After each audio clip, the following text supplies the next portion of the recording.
Bonjour à vous à la maison et re-bienvenue à ce nouvel épisode d'Érable en bref. Les situations de violence et de harcèlement, qu'elles surviennent dans la sphère privée ou encore en milieu de travail, demeurent une réalité présente dans toutes les régions, y compris celle de l'Érable. Si les enjeux sont de plus en plus abordés publiquement, plusieurs personnes hésitent encore à dénoncer ou encore à demander de l'aide, par crainte, par manque d'informations, ou tout simplement par méconnaissance des ressources disponibles.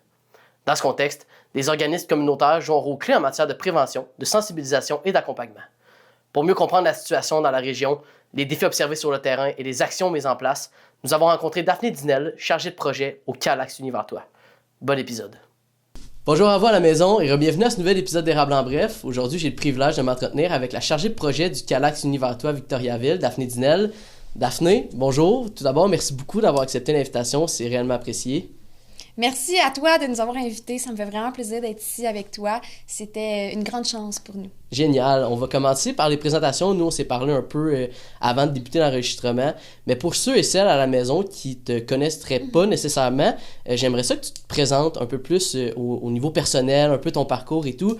Puis, je tiens juste à rectifier, on s'est également donné le droit de se tutoyer avant de débuter l'entrevue, là. Fait que j'aimerais ça que tu te présentes. Génial. Fait que, dans le fond, moi, c'est Daphné. J'ai 22 ans, puis je viens de terminer ma technique en loisirs au Collège La Flèche de Trois-Rivières, ce qui m'a amené finalement à avoir un poste là, au Calax comme chargée de projet, fait que la gestion d'organisation de projets, d'événements, etc. Fait que je suis une personne relativement très spontanée là, en général. Fait que je suis toujours partante pour des nouveaux projets comme aujourd'hui. Super. Puis, comment tu trouves ça jusqu'à présent, ton expérience chez le Calax Univertois? Est-ce que ça se passe bien? Parce que je sais que ça fait pas si longtemps que tu occupes le poste. Fait que, comment ça se passe? J'y suis depuis septembre à peu près, mais c'est vraiment génial. On a quand même une petite équipe, mais chaque personne est incroyable, fait que ça fait qu'on est très très proches aussi entre nous. Fait qu'on est très solide, puis ça fait qu'on est très ouvert à toutes les nouvelles idées, fait qu'on n'est pas arrêté à quoi que ce soit. Notre directrice aussi est super ouverte, fait que ça permet d'avoir des avancements puis des nouveaux projets là, entre nous. Super. Je te donne la place maintenant. J'aimerais ça que tu me présentes l'organisme donc, de Calax Univertois. En quoi est-ce que ça consiste? C'est quoi votre mission dans l'érable? Le Calax, c'est un centre d'aide et de lutte contre les agressions à caractère sexuel. Fait qu'on vient vraiment en aide aux victimes et aux proches. Fait qu'à toutes les personnes qui peuvent avoir vécu quelque chose par rapport aux agressions à caractère sexuel. Ce qui fait qu'on a des groupes de soutien, on a des suivis individuel. Puis, on a un volet aussi de sensibilisation scolaire et un programme entreprise. Fait qu'on vient couvrir là, le plus large possible là, pour venir en aide à la communauté par rapport à ça. Puis, tu viens de le mentionner, mais les groupes de soutien, est-ce que vous faites affaire avec des professionnels, soit des psychologues ou des professionnels du milieu, ou c'est vraiment plus à titre de formation, de sensibilisation? Comment ça fonctionne? C'est beaucoup par nous-mêmes, dans le sens que nous-mêmes, on a beaucoup de formations. On a quand même une sexologue là, qui nous suit aussi, l'équipe au complet. Fait qu'on monte nous-mêmes nos formations avec nos contenus, nos expériences, que ce soit pour des membres là, qui fréquentent le Calax ou pour des gens de l'extérieur, des intervenants de d'autres organismes, puis on vient vraiment là, répondre aux besoins de ce côté-là.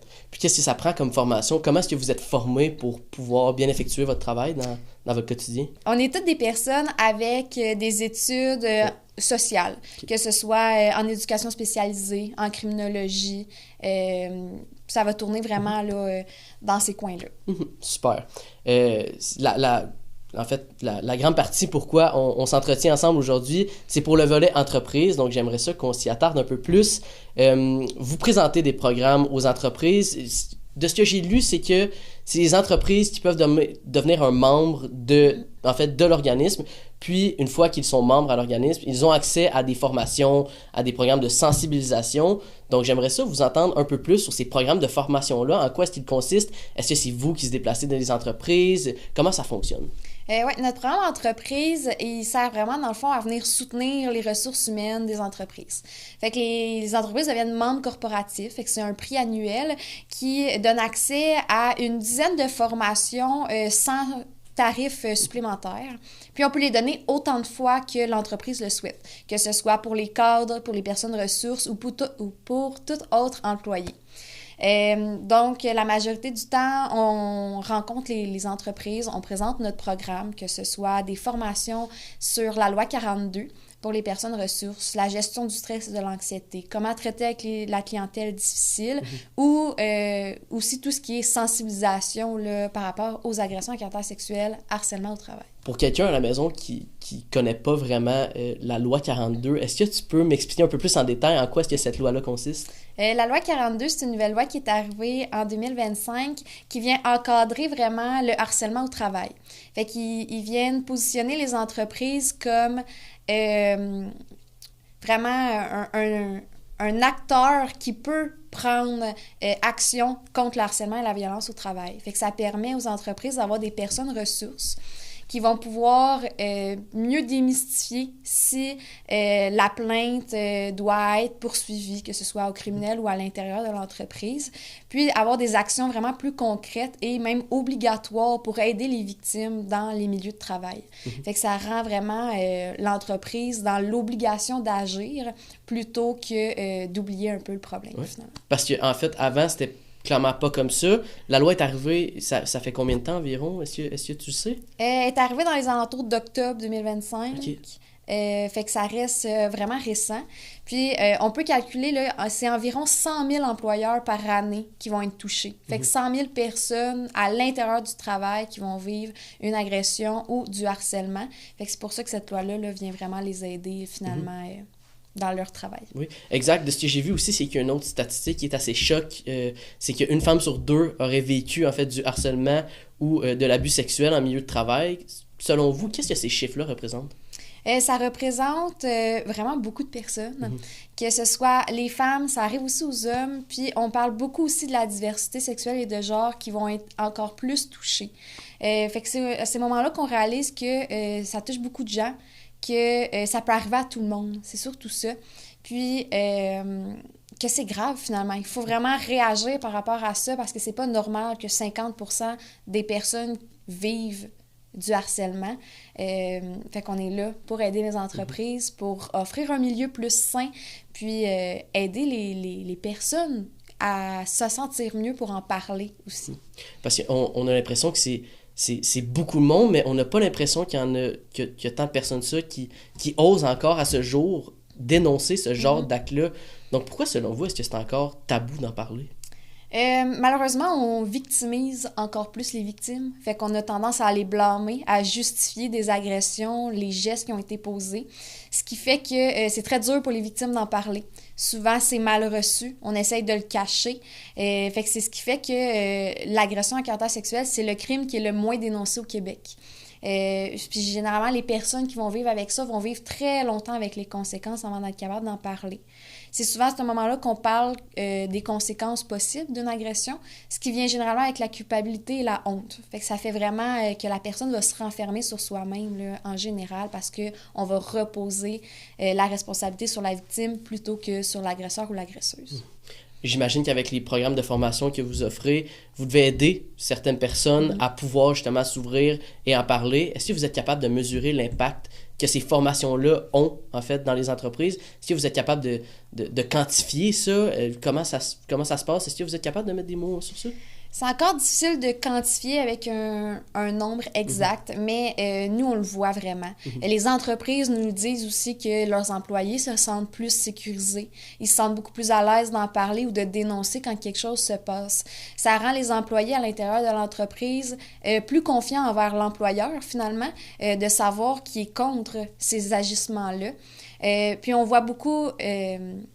On le voit beaucoup agir quand une personne nous parle de quelque chose. Si cette personne-là se sent mieux, mais ça va se transmettre à ses collègues, ça va se transmettre à la famille. Fait que souvent, une victime, il y a beaucoup de gens alentour qui vont être affectés par les conséquences. Fait qu'on est capable de le voir vraiment dans les milieux, mais ça reste subtil parce que ça reste humain. Fait que c'est pas un chiffre, mais ça a une grande différence. Absolument. Excusez-moi, c'est vrai que c'est pas nécessairement un chiffre, mais non, absolument. Est-ce que vous travaillez en collaboration avec des organismes de la région? Faites-vous des partenariats dans la région? Est-ce que vous avez des partenariats? Ça arrive régulièrement qu'on peut avoir des partenariats, que ce soit avec le Blitz, donc en santé sexuelle. On est membre aussi de la table de concertation des femmes. Fait que ça nous permet d'avoir un pied d'action vraiment aussi plus haut que juste à l'intérieur de notre territoire, mais on essaye vraiment que ça bouge là, de façon régionale aussi. Est-ce que vous êtes capable de dresser un portrait dans la région précisément? Comment est-ce qu'il y a beaucoup de cas? Est-ce qu'il y a de la dénonciation? Est-ce que vous êtes capable de dresser un portrait assez régional dans l'érable? Dans la région, ça reste, je dirais, on est pratiquement égalitaire aux chiffres du Québec. Fait qu'on reste vraiment dans la moyenne. Si on parle de chiffres exacts, là, je te dirais, nous, dans nos bureaux, chaque intervenante ont environ 40 suivis. Puis on est actuellement 5 intervenantes. Fait que ça peut être beaucoup. Puis chaque année, en parlant de davantage du sujet, on a d'autres cas qui ressortent. Fait que ça va ressembler un petit peu à ça dans nos bureaux là, en termes de chiffres. Mais il y en a beaucoup encore là, qui viennent pas chercher cette aide-là aussi. Est-ce que plus vous en parlez, est-ce que vous avez l'impression que plus vous en parlez, plus vous faites la promotion de l'organisme, plus les entreprises vous approchent, ou il y a encore un travail de constamment aller essayer de chercher ces entreprises-là puis de les amener à vous? C'est encore très difficile. Il faut aller beaucoup chercher les entreprises, prouver notre point, prouver que c'est important puis que c'est mieux de faire de la prévention qu'il y arrive quelque chose. Beaucoup de gens ont peur de s'identifier au CALAX, de peur qu'on les voie comme des victimes ou qu'on les voie comme des personnes dans le besoin, puis c'est pas ça la réalité. On essaye justement un peu de changer la tendance puis de prévenir, de prendre action, puis pas de se sentir mal d'être identifié, mais d'être plus un vecteur de positivité, finalement. De le promouvoir, en fait. Exactement. Puis, est-ce que vous accoutumez à eux, dans le sens où, est-ce que les entreprises ont le choix de rester privées dans leur démarche? Comment ça fonctionne? Parce que clairement que votre but, à vous, c'est d'en faire la promotion, mais est-ce que les entreprises ont le choix de rester privées dans cette démarche-là? Oui. Tu sais, nous, on ne met pas nécessairement les entreprises de l'avant. On a certaines entreprises qui nous donnent la permission qu'on peut les nommer davantage, mais si l'entreprise prend des démarches mais ne veut pas être exposée publiquement, on garde toujours la confidentialité. C'est vraiment notre règle avant tout. Donc, les entreprises n'ont pas besoin là, de le crier haut et fort non plus, mais pour nous, au moins, ça compte parce qu'on sait qu'ils sont là pour leurs employés. Puis, est-ce que vous avez le sentiment qu'il y a certains secteurs d'entreprises qui sont plus réceptifs ou qu'ils sont moins, ou est-ce que vous avez ce sentiment-là ou chacun a sa propre façon de s'impliquer? Je dirais que ça va varier vraiment beaucoup des entreprises à l'autre. La majorité de nos entreprises qui abordent le programme entreprise, ça va rester des entreprises manufacturières. Fait que c'est souvent des milieux qui vont avoir beaucoup de gens où parfois la réalité terrain là, est vraiment plus subtile parce que ça reste vraiment beaucoup entre employés puis c'est pas nécessairement avec des clients de l'extérieur. Fait qu'on a beaucoup d'entreprises manufacturières. Quel changement est-ce que le CALAX Univers Toi aimerait voir au niveau gouvernemental? Parce que là, on a parlé tantôt de la loi 42, mais clairement qu'il y a plus à faire en ce qui a trait à ce sujet qui est sensible. Qu'est-ce que vous aimeriez voir en termes de démarche gouvernementale pour voir un réel changement? Pour voir un réel changement, ça serait, je pense que ça serait vraiment de le rendre obligatoire pour tous à vraiment une certaine date. Fait que ça s'en vient tranquillement avec la nouvelle loi 42, mais c'est souvent trop pour juste les personnes ressources. Fait qu'on aimerait ça que tous les employés doivent recevoir une sensibilisation, une formation de l'extérieur. Parce que souvent, ça reste à l'intérieur, ça reste selon leurs pensées, croyances. Fait qu'on aimerait vraiment ça que quelque chose de l'extérieur soit obligatoire dans les entreprises. Oui, pour ceux et celles qui pourraient peut-être un peu mal comprendre la différence, de l'externe, ça serait que des entreprises engagent quelqu'un, en fait, qui viennent, eux, faire des formations. Puis selon vous, c'est quoi la grande différence? Vous l'avez quand même abordé, là, parce que c'est vrai que ça peut rester à l'interne, mais c'est quoi la grande différence entre engager à l'externe puis engager à l'interne? Je pense que c'est le fait d'être objectif quand on est de l'externe. Quand on arrive de l'externe, on travaille avec des chiffres, de l'expérience, puis on vient vraiment en aide. On n'est pas là dans le but de protéger ce qui se passe déjà dans le milieu. Fait qu'on vient vraiment plus parler de façon générale de ce qui se passe, des faits. Tandis qu'à l'intérieur, des fois, ça peut rester plus subtil ou c'est simplement aussi de ne pas avoir nécessairement toutes les capacités ou les connaissances. Fait que des fois, on va venir répondre à des questions subtiles qui, à l'interne, n'ont pas nécessairement la réponse. Fait qu'on vient travailler vraiment dans les petits détails. Oui. Si vous aviez un message à dire ou à donner à une personne qui vous écoute présentement, mais qui aurait de la difficulté à venir chercher de l'aide, ça serait quoi ce message-là? Notre petit message clé, c'est « écoute ta petite voix ». Quand il y a quelque chose qui vient te chercher, il faut l'écouter. Puis n'hésite pas. Vraiment, on est les personnes les plus ouvertes au monde. On n'a pas de jugement. Puis on va toujours te croire. Daphné, merci beaucoup d'avoir pris le temps de venir me parler puis d'avoir effectué cette entrevue-là avec moi. Avant qu'on termine, est-ce que vous avez un site internet, des liens de réseaux sociaux que vous aimeriez dire pour que toute personne puisse vous rejoindre? On est présent sur tous les réseaux sociaux, Facebook, Instagram, TikTok, avec Calax Univers Toi. Puis notre site web, c'est calax.net. À ce moment-là, on peut venir trouver tous les services qu'on offre. Génial. Daphné Dinel, chargée de projet chez Calax Univers Toi. Merci beaucoup d'avoir pris le temps d'être venu me parler de votre superbe organisme. C'est réellement apprécié. Merci à toi. Du côté du Calax Univers Toi, la formation offerte aux entreprises demeure un outil central pour prévenir les situations de violence et d'harcèlement en milieu de travail.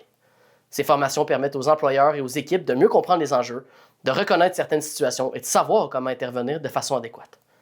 Dans la région de l'Érable, l'organisme poursuit son travail de sensibilisation afin de rejoindre davantage le milieu de travail et d'outiller concrètement les entreprises. Pour en savoir plus sur les formations ou les services offerts, il est possible de communiquer directement avec le Calax Univers Toi. Encore une fois, merci à vous à la maison d'avoir été des nôtres. C'était Jacob Canville à la TVC.